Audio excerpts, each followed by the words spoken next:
Uma em cada 67 pessoas no mundo é refugiada, segundo dados da Acnur, a agência da ONU para refugiados. São mais de 120 milhões de pessoas. Destas, 47 milhões são crianças. O número de pessoas deslocadas à força cresce a cada ano. Hoje, há mais do que o dobro de refugiados que havia 10 anos atrás. Um contingente humano que muitas vezes é invisível ou tratado apenas como estatística. Mas nas fotos e instalações da artista brasileira Marie-Ange Bordas, eles ganham rosto, histórias, sonhos. Por anos, Marie conviveu com comunidades de refugiados em Joanesburgo, em Paris e no campo de refugiados de Kakuma, no Quênia, que existe há mais de 3 décadas. No BDF Entrevista de hoje, vamos conversar sobre deslocamentos, ativismo e arte.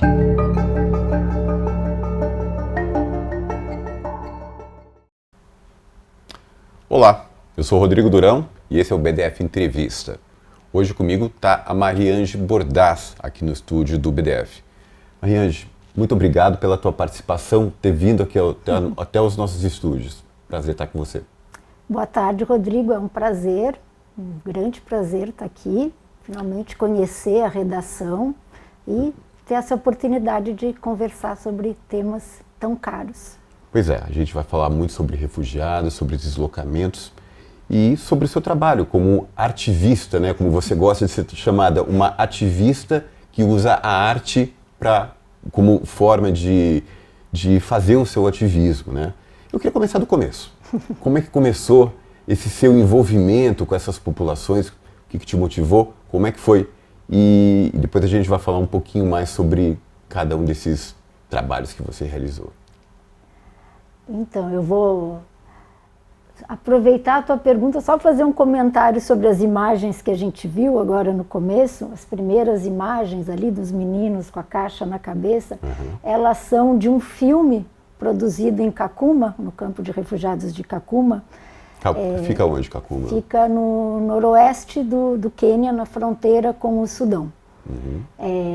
E esse filme, que se chama Dogo, é uma ficção científica criada pelos alunos, por um grupo de alunos que fez laboratórios de cinema e vídeo, que é algo que é muito forte em Kakuma desde os anos 2000, né? Então acho engraçado a gente começar com essas imagens, porque a brincadeira que eles fazem no filme é exatamente alienígenas que chegam num lugar e são perseguidos. E eles fizeram roteiro, filmaram, foi assim que funcionou? Sim, dentro de uma oficina de cinema, né, uma parceria com a Filmade, que é uma ONG americana que foi criada nos anos 90, durante a Guerra dos Balcãs, pessoal de Hollywood, duas mulheres bem maravilhosas, que criaram para trabalhar com as crianças deslocadas e refugiadas. E anos depois, nem muitos anos depois, elas se instalaram em Kakuma. E Kakuma até hoje tem, desde então, dá para dizer que é quase uma tradição de vídeo e cinema, né? Eu trabalhei com vídeo lá, a pedido do grupo de jovens com quem eu trabalhei. Eles queriam, né? Eles já sabiam fazer técnica, mas eles queriam trabalhar a questão de conteúdo. E tem até festival de cinema. Olha. Em Kakuma, todo ano tem festival de cinema. No campo de refugiados? Pois é. Eu acho interessante, né, trazer isso, porque já quebra um pouco essa imagem, que é uma imagem contra a qual eu brigo muito, assim, dessa vitimização, né, de você primeiro colocar as pessoas em situação de refúgio numa gaveta, né, como se fosse uma identidade. Como é que você coloca pessoas de lugares, países, classes sociais, gênero, numa categoria estanque, né? Você é refugiado. E quando você deixa de ser refugiado, você é o quê? Né? Porque o refugiado é quem teve que sair do seu país, ganhou um status de refugiado e foi para o outro. Então, eu acho que é interessante, né? Porque quando você fala, poxa, tem produção de cinema, né, um campo de refugiados, que foi um lugar criado para ser um lugar de emergência, né, de urgência, e uma das grandes tragédias, eu acho, da contemporaneidade, é que esses lugares que ainda no nosso imaginário, subjetividade, né, construída, é esse lugar de emergência, que a ONU chega, cria lá, são lugares que têm 10, 20, 30, 40 anos, né? Se a gente vai falar em campos de refugiados... Muita gente nasceu neles, né? Nasceu neles e desde 1948 os palestinos vivem, né, são refugiados Sem em vários dúvida. outros países. A gente vai falar bastante de Palestina ao longo desse programa, mas eu queria voltar ao seu começo. Não foi na África, né? Foi junto... Você morava em Nova York na época. Você começou como jornalista e migrou para trabalhar, fazer esse ativismo junto a essas populações deslocadas, né? Foi que época que foi? Então, eu sou formada em jornalismo, né, lá no Rio Grande do Sul. Depois eu fiz um mestrado aqui na ECA, já em imagem e som, e eu sempre trabalhei com produção cultural. Né? E eu tive a sorte, inclusive, ainda na época de faculdade, lá em Porto Alegre, de trabalhar na Secretaria Municipal de Cultura no primeiro governo do PT, na Prefeitura de Porto Alegre, onde a gente começou um projeto de descentralização cultural. Então, o meu envolvimento com a cultura sempre teve essa relação da expansão, né, dessa ideia de cultura, de nunca trabalhar com essa ideia elitista de uma cultura. Então, eu acho que sempre foi uma preocupação minha, junto com as preocupações sociais, né? E quando... Eu acho que antes de Nova York, então, tipo, eu sou jornalista, sempre trabalhei com produção cultural, venho para São Paulo, faço mestrado, trabalho em museus, trabalho como assistente de curadoria de grandes projetos de arte, trabalho também como jornalista, mas eu continuo circulando nas duas áreas até chegar um momento que eu percebo que eu estou meio cansada de produzir a arte dos outros e por uma questão pessoal, né? O câncer do meu pai, eu começo a criar várias coisas e a partir daí eu desenvolvo um trabalho artístico que só foi florescer e existir fora do Brasil quando eu me mudo para Nova York com uma bolsa da CAPES. Né? Então essa foi a passagem, continuei trabalhando com jornalismo, né? Como freelance, mas com o coração num outro local. E a questão dos deslocamentos, mais do que a questão dos refugiados, né, mas essa grande questão dos deslocamentos, ouvindo Milton Ratum falar, né, outro dia quando nos encontramos lá na Flima... Feira Literária da Mantiqueira, para quem não sabe a Flima, né? Né, uma grande festa literária muito bacana, né? Muito legal. Muito democrática na sua estrutura e na sua organização. E que tinha como tema os deslocamentos, né? Pois é. Migrações e deslocamentos. E como homenageado o nosso grande escritor Milton Ratum, que falou um pouco dessa questão do migrante, né? De ser filho de imigrantes. E eu fiquei pensando que quando você é filho de imigrantes, meu pai é francês, veio nos anos 60 para o Brasil como jovem pesquisador, e a minha mãe é gaúcha, meus bisavós e alguns avós são de origem europeia, eu acho que a questão do deslocamento ela já é processada de uma outra maneira, quando você já nasce dentro de um fluxo, né? Sim. Então a ideia do estrangeiro, para mim, nunca foi o estrangeiro. Meu pai é o estrangeiro no Brasil, né? Como é que eu vou considerar todos, né? isso, né? Somos todos, mas imagina, dentro dessa lógica normal, né, da alteridade que o mundo ocidental se construiu, fica, o estrangeiro, né, vai olhar o estrangeiro, e para mim o estrangeiro era ser dentro de casa. Então, quando eu chego em Nova York, essa questão do deslocamento, do exílio, né, da interculturalidade sempre foi muito forte para mim, e eu fui atrás, né, do tema, né, tive a sorte, revelador de idade, tive a sorte de assistir aula com Edward Said na Columbia University. Olha, que ano que foi isso?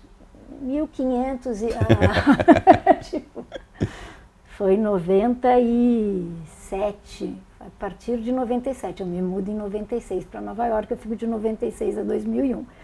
E nesse meu interesse eu percebo que geralmente toda a questão que, do ponto de vista acadêmico e até jornalístico, quando a gente trata da questão do exílio, ela é tratada do ponto de vista de uma certa elite, né? De pessoas que tiveram, mal ou bem, uma certa escolha de sair, né? Ou não tiveram a escolha, né? Que nem os europeus que vão para os Estados Unidos durante a Segunda Guerra, com a ascensão nazista, mas são representantes de um extrato social. E eu fico muito curiosa de saber, e as pessoas que não pertencem, que não estão escrevendo os livros, ou pelo menos os livros que são publicados, né? Como elas vivem. Então, foi esse meu interesse foi crescendo, como uma reação ao discurso acadêmico e também midiático. Esse elitismo, né? E também por essa percepção minha, né? De alguém que sempre se sentiu estrangeira em todos os lugares, sempre se sentiu como os meninos lá de Kakuma alienígena. Desde criança eu sempre me senti um pouco fora no planeta errado. E falando neles, como é que você acha que a arte influencia na vida deles? É um alívio? É uma forma de expressar coisas que eles não poderiam expressar de outra forma? Qual o impacto que esses projetos artísticos que você percebe que tem nessas populações? Eu acho que daí volta um pouco a tua pergunta inicial, que eu dou volta e não respondo, mas eu acho que é um bom gancho. Eu acho, para mim, essa passagem para a arte foi uma maneira de tocar em assuntos, né, em questões sociais, em temas importantes, mas através do vivido, do convivido e do experienciado, né? Não através do observado e estudado, né?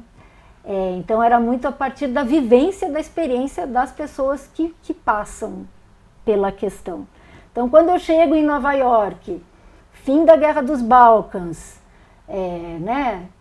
92, Guerra dos Balcãs, aí mais de 200 mil pessoas deslocadas, as pessoas chegam dos Estados Unidos e eu acabo encontrando um grupo de mulheres do Kosovo e vou voluntariar num abrigo sobre elas. Esse foi o primeiro grupo que você teve acesso? Esse foi o primeiro grupo que eu tive acesso, né, organizado.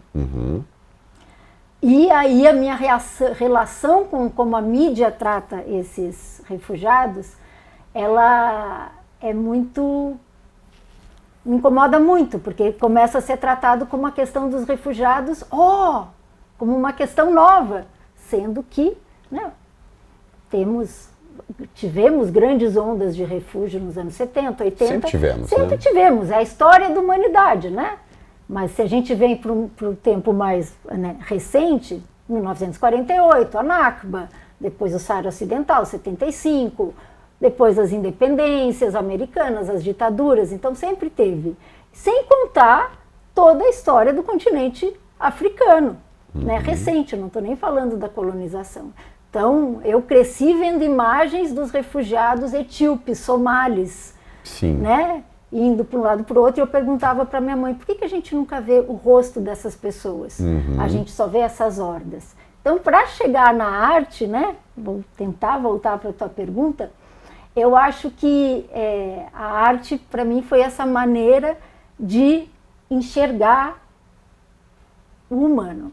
Os indivíduos. Enxergar os indivíduos. Enxergar os indivíduos, não os indivíduos como um indivíduo, né, do ponto de vista liberal, né, dessa individualidade sagrada. Não.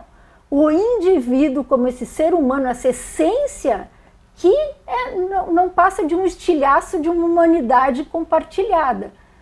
Né? Então, até antes, no meu trabalho artístico, quando eu comecei, que não era sobre a situação do refúgio, eu sempre dizia, eu trato de questões minhas que não são minhas. Né? As questões internas essenciais da vida, elas são universais. Então, era essa maneira, eu acho que a arte ela faz isso. E daí, quando chega nas pessoas em diferentes lugares, ela chega propondo, não propondo, talvez expandindo um horizonte sobre si mesmo e sobre o mundo. E falando nesse campo de refugiados do Quênia, é um campo que recebe gente de vários países, incluindo da Etiópia, da Somália, do Congo. Eles se dão bem entre eles. Eles conseguem, enfim, ter uma relação harmônica ali nesse campo. Muita gente nasceu lá e a única vida que eles conhecem é dentro desse campo. Eles não podem sair, não podem trabalhar, não podem estudar, não podem ser cidadãos. Eles vivem num lugar que foi construído para ser transitório, mas tem gente que nasce e às vezes até morre nesse lugar, né? Ao conviverem juntos, como é que é essa relação? Então, o campo de refugiados de Kakuma ele foi criado em 1992 para receber os meninos The Lost Boys of Sudan, né? Os meninos perdidos do Sudão, que foi uma fileira assim, de 20 mil crianças sem adultos, né? A gente chama de jovens desacompanhados, na nomenclatura do humanitário, que percorreram, que saíram do Sudão, foram passaram pelo Quênia, foram para a Etiópia, ficaram um tempo na Etiópia, estourou a guerra na Etiópia, uma das 1000 vezes que estourou a guerra Eritreia e Etiópia, eles saem da Etiópia, passam pelo Quênia, voltam para o Sudão e ficam 3, 4 anos nisso, e entre os 20 mil vai morrendo muita gente no caminho, e finalmente em 92 é criado o campo para recebê-los. Então Kakuma existe desde 1992 para tratar dessa questão muito pontual, né? E ele existe até hoje, né? Ele tem, atualmente, deve ter 350, 400 mil pessoas, né? É uma cidade. É uma cidade? É uma cidade, se você sobrevoa de avião... O tamanho de Zurique, do tamanho... É uma cidade, né? E tem gente de mais de 20 nacionalidades, né? Sobretudo sudaneses, né? Sudaneses do Sul, né? Eu estou acostumada a dizer sudaneses, porque foi antes, né, de 2011, quando houve a separação. Dois países, né? O Sudão do Sul e o Sudão. Mas também muita gente da Somália, muita gente do Burundi, muita gente do Congo, da República Democrática do Congo, Etiópia, Eritreia, né? Então tem muita gente. Convivência, eu aprendi tanta coisa sobre convivência em Kakuma, mas eu acho que a coisa mais interessante é ouvi-los falar sobre isso, quando eles começam a refletir, né? Os meus amigos lá, eu tinha um assistente, o Dereje, que era um etíope, que tinha passado já por uns 7 campos até chegar em Kakuma, onde ele vivia já há bastante tempo. Ele dizia assim: mas falar de Kakuma para esses meninos que nasceram aqui é falar de uma vida normal, porque é a única vida que eles conhecem. Eles não têm outra referência, né? Inclusive, se eles não tivessem aqui, se eu não tivesse vindo morar aqui, talvez eu não fosse uma pessoa tão sensível ao outro como eu sou agora.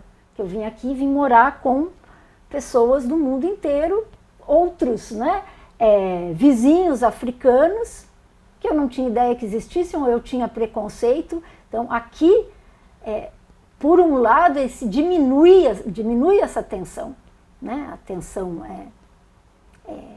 nacionalista, a questão étnica, né? Então eu acho que a convivência, como em qualquer lugar, né, as pessoas têm a tendência dentro de Kakuma a ficarem um pouco, né, nas suas nacionalidades. Então você tem meio bairro etíope, que é o bairro do comércio, das lojas, do restaurante, né? Você tem um canto dos Somali Bantus, que é um grupo muito interessante também, um grupo da Somália, mas como ele tem uma origem banto, ele é discriminado dentro da Somália, e nos anos 90 houve todo um movimento para tirá-los, todos os 15 mil que ainda existiam na Somália para dentro de Kakuma para protegê-los. Então você tem o rei Somali Bantu, que meio que rege uma certa região, mas não existem os grandes conflitos que existem. Na verdade, os maiores conflitos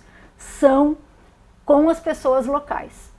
Né? Eles têm acesso, existe um intercâmbio entre os cidadãos do Quênia, locais, e os moradores do campo. Sim, até porque depois de muito tempo, né, as organizações humanitárias se deram conta que não tem como tratar a vulnerabilidade de uns negando a vulnerabilidade de outros. Então, você vê, você instala um campo de refugiados num lugar que é num deserto. Kakuma é um lugar absurdamente quente, média de 50 graus. Nossa. É um deserto semiárido, que agora, se você vê as imagens, né, se você vê essas imagens aqui, né, que é tudo dos meninos seco, de Kakuma, né, no livro seu. Esse aqui é o Dois Meninos de Kakuma, depois a gente pode falar. Hoje em dia, você tem muito mais verde em Kakuma. Olha. Por quê?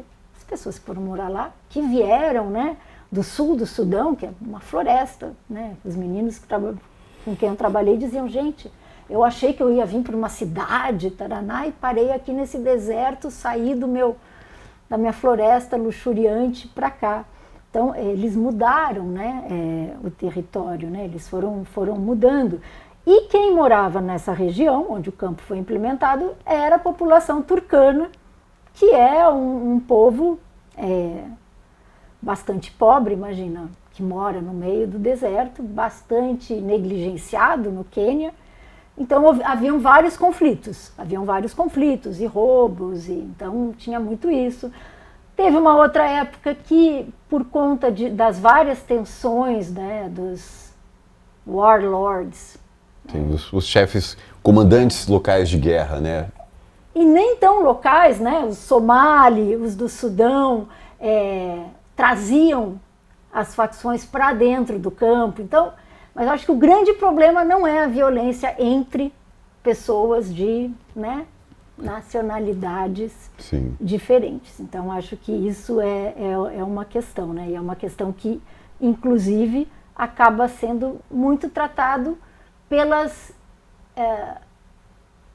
temas que os jovens que participam do trabalho trazem para mim. Isso aparece muito. A gente vai falar mais sobre esse campo, sobre o que os jovens trazem, os jovens refugiados, deslocados, trazem de dentro de si para o mundo externo. Mas a gente não pode falar da questão palestina, não pode deixar de falar da questão palestina. Hoje é a maior crise humana vista no planeta.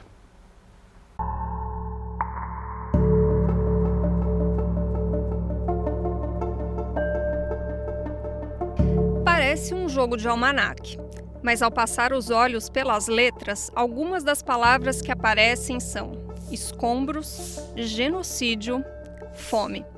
Em Poema para Gaza, Marie-Ange Bordas se debruça sobre uma das maiores tragédias humanitárias do século XXI.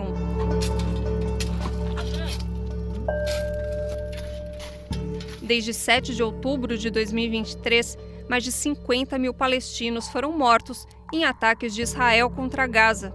E o perigo não vem só das bombas. Durante 11 semanas, Israel proibiu a entrada de qualquer ajuda humanitária em Gaza, incluindo alimentos.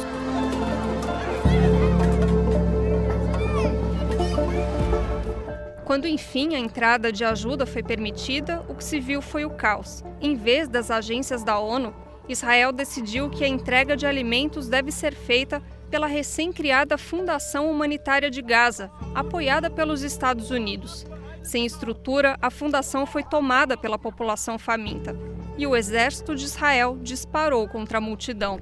Mais um capítulo de uma história marcada por violações constantes aos direitos humanos. Nesse contexto, qual o papel da arte e do ativismo? E qual o risco do mundo fechar os olhos para o que acontece em Gaza?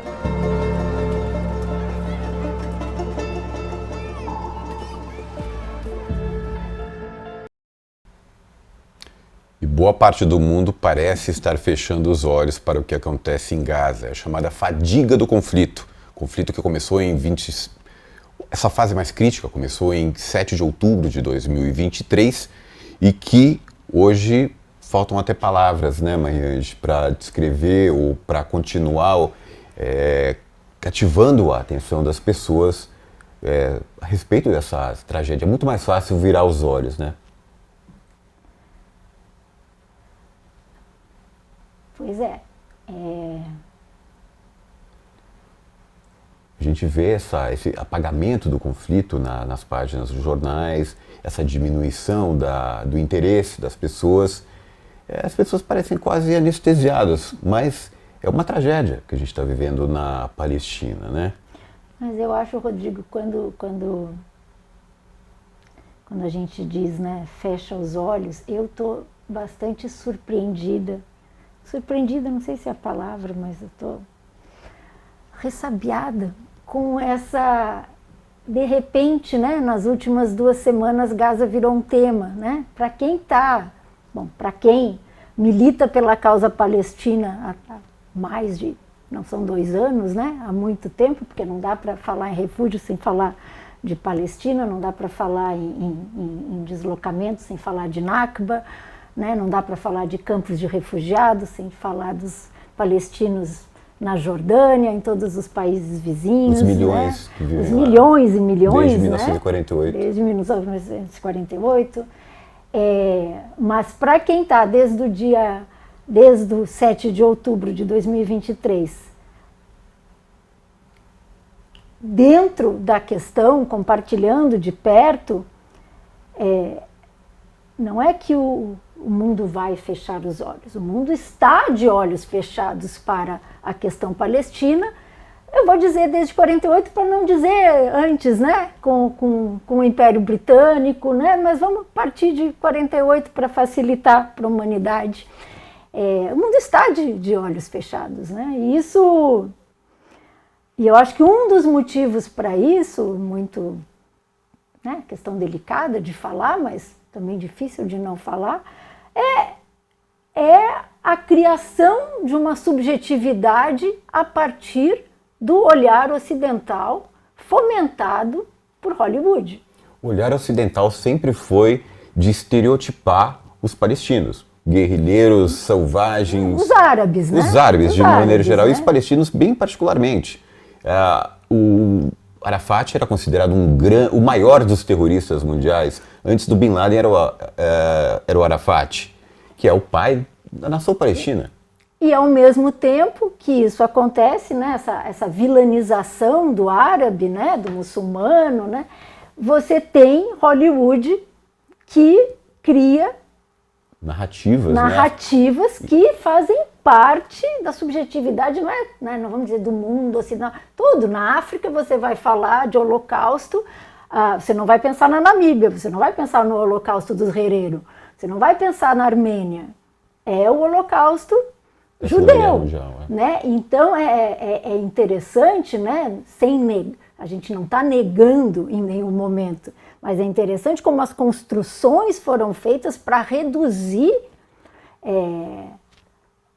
uma narrativa, né? Então eu acho que os olhos estão fechados há muito tempo, né? Qualquer um que conhece um pouquinho da questão palestina, que conhece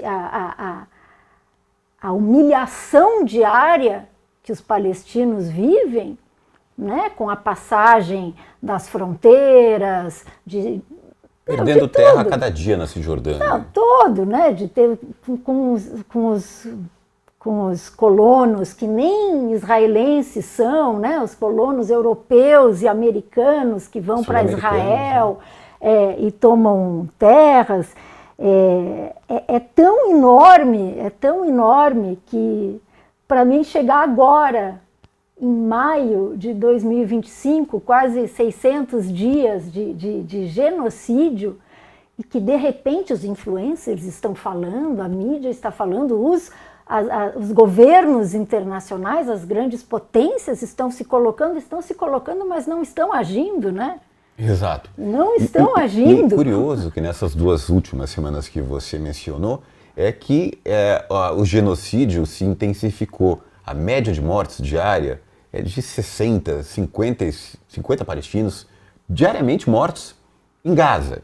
E hoje é 29 de maio, o governo do Netanyahu, anunciou que vai abrir outros 22 assentamentos na terra palestina da Cisjordânia.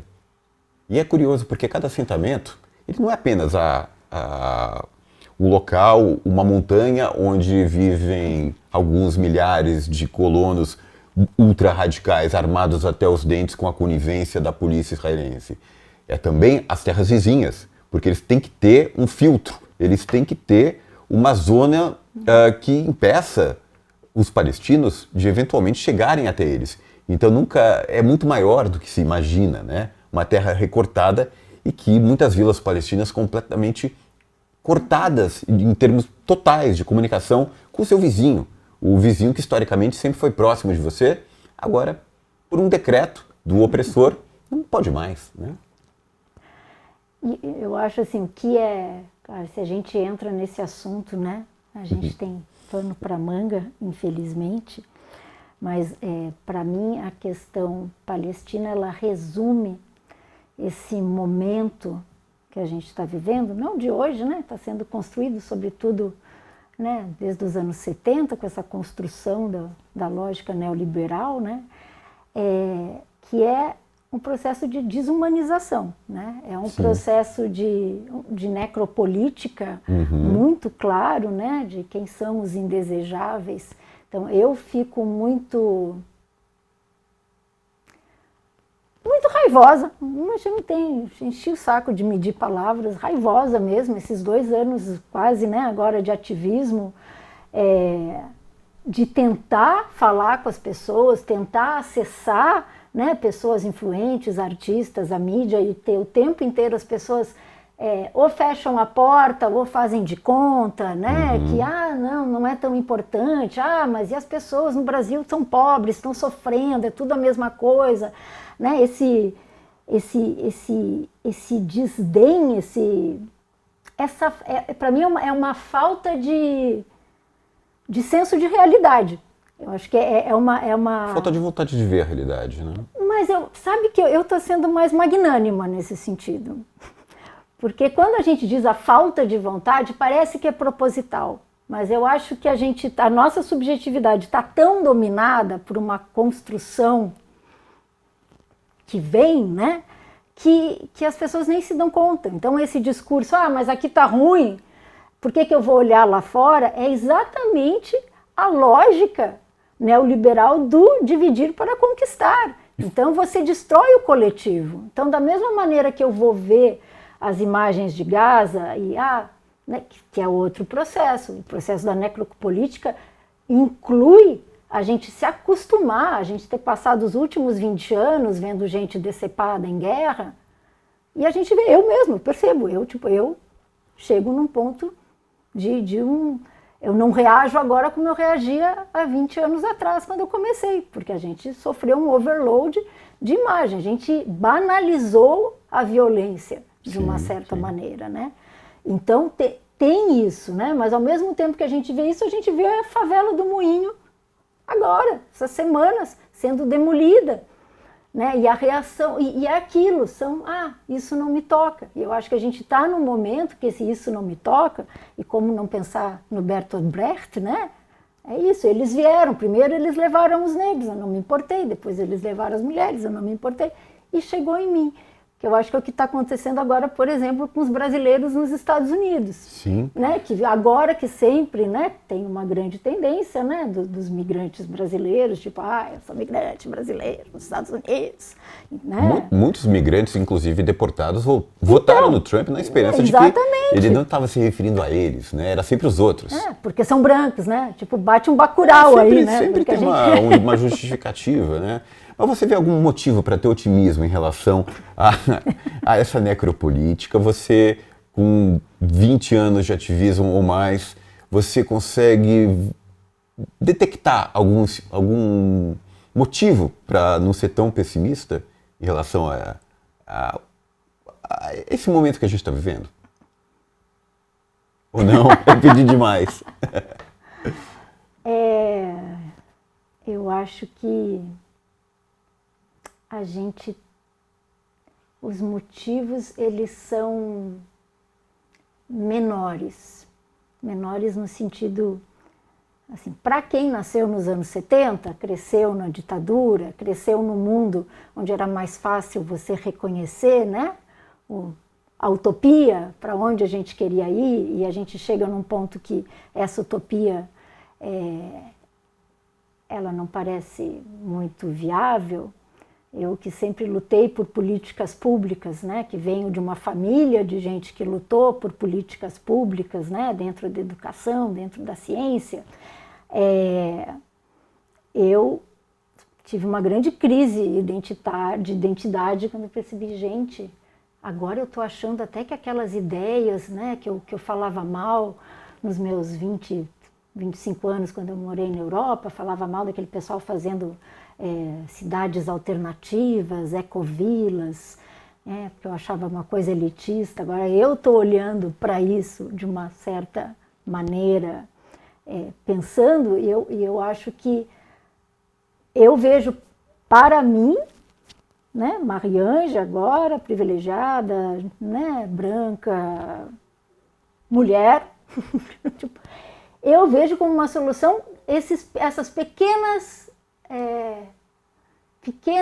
reuniões de pessoas, né? Então a gente micropolítica. Criar as micropolíticas, e dentro das micropolíticas, mas não tão micro, eu acho que a gente tem um grande motivo de se ter otimismo, que eu não sei se é bem a palavra, mas um pouquinho menos de pessimismo, são os movimentos sociais, os movimentos populares. Eu acho que o Brasil é um caldeirão que tem muito a ofertar para o mundo, e é uma coisa que eu sempre levei para fora. Eu acho que a primeira vez que eu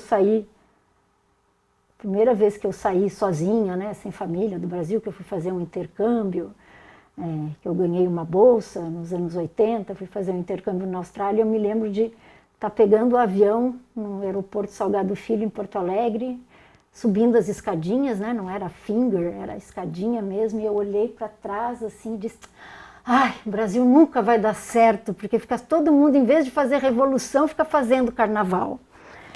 A pessoa já era essa chata, a pessoa já nasceu com essa coisa, mas de pensar que, desde então, o Brasil, para mim, é o Brasil fora do eixo Rio-São Paulo, o Brasil que me interessa, o Brasil que me dá otimismo, o Brasil onde eu decidi trabalhar, né? É o Brasil dos movimentos, e sempre quando eu vou para fora do Brasil, é esse Brasil que eu tento levar. E eu acho que esse Brasil tem muito a oferecer, e tem muito, né? A gente vê o MST, todas as relações internacionais, né? A gente tem um histórico disso.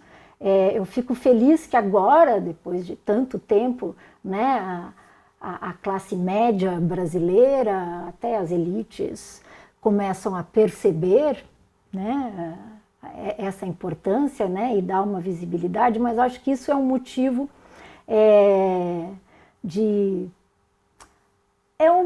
de pensar em futuros possíveis.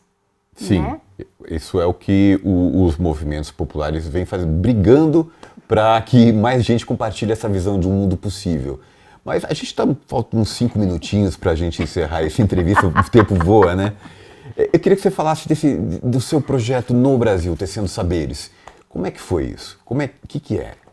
Então, o Tecendo Saberes, o que aconteceu é que no projeto do Deslocamentos, né, esses meus 10 anos com as pessoas em deslocamentos pelo mundo, que eu passei, né, pela África do Sul, né, os lugares onde eu morei, né, que a base do meu trabalho são os processos colaborativos, né? Então é isso, eu moro num lugar, eu coexisto com as pessoas, eu convivo com as pessoas, eu crio um lugar que é tipo um safe space, um lugar seguro, onde elas podem vir falar do que elas quiserem, elas decidem o que elas querem falar, sobre o que elas querem falar, e eu intercambio, né, eu troco com as ferramentas que eu tenho, as minhas ferramentas de jornalista, de pessoa de mídia, de artista, de desenho, de áudio, e a partir disso a gente cria, cada um cria o seu projeto e a gente cria um projeto comum.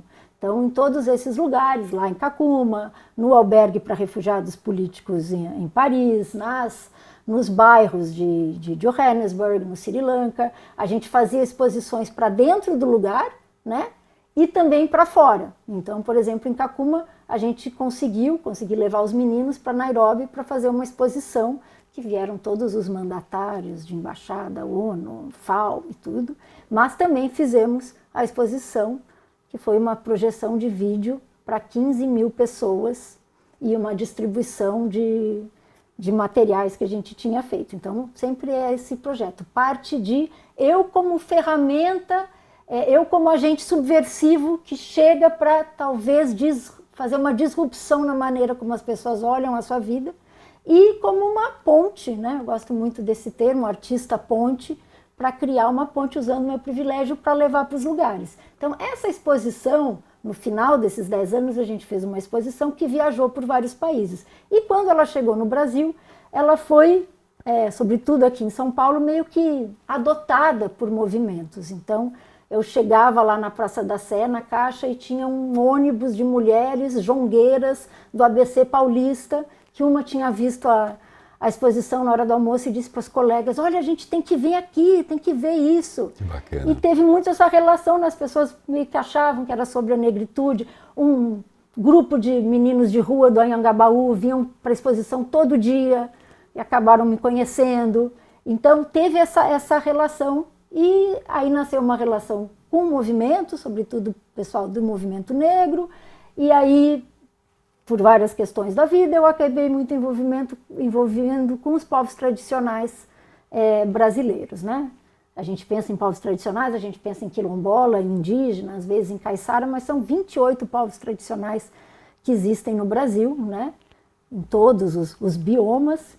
E eu comecei a ser chamada por antropólogos, por projeto, para ir, por exemplo, trabalhar em demarcação de terra, né, nos relatórios para comprovar que um território quilombola era mesmo quilombola, e eu meio implicava um pouco com o approach, né, que as pessoas chegavam, sobretudo falando para as crianças, sempre se referenciando ao ser quilombola, ao ser negro e dos antepassados que vieram lá do outro lado do mar, de navio, estão forçando uma identidade em cima, né, do ser escravizado.